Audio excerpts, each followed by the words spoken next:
Now, events have been taking place around the Channel Islands this week to mark the 100th anniversary of the end of the First World War. The bell ringers at St Anne's Church in Alderney will join in a national commemoration on Sunday, tolling for each of the 42 islanders who lost their lives. Wesley Smith explains.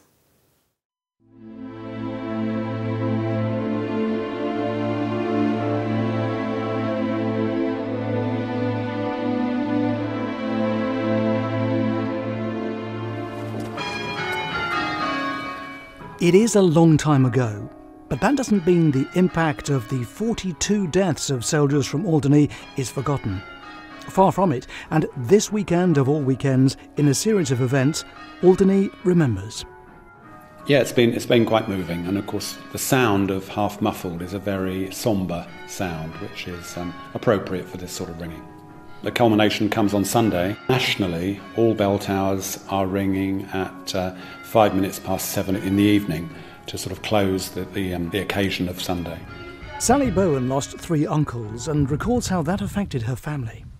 Oh, such a waste, such a huge waste when you look at the lives that went. And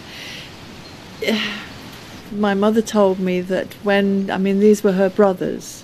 When she used to come home at lunchtime, if her mother was humming in the kitchen, singing quietly to herself, she knew everything was okay. She wasn't frightened to come in, but she was just dreading the same scenario where the heartbreak was there because they'd sort of heard the bad news.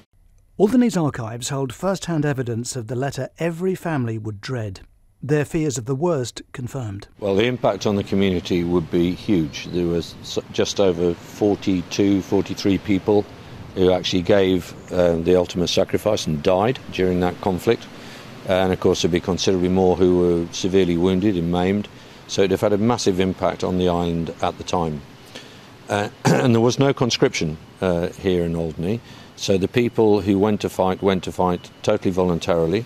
And some of them chose to go and fight with the French forces, particularly the French artillery, as well as fighting throughout all branches of the British armed forces. It would take years to recover from losing such a large chunk of the island's population.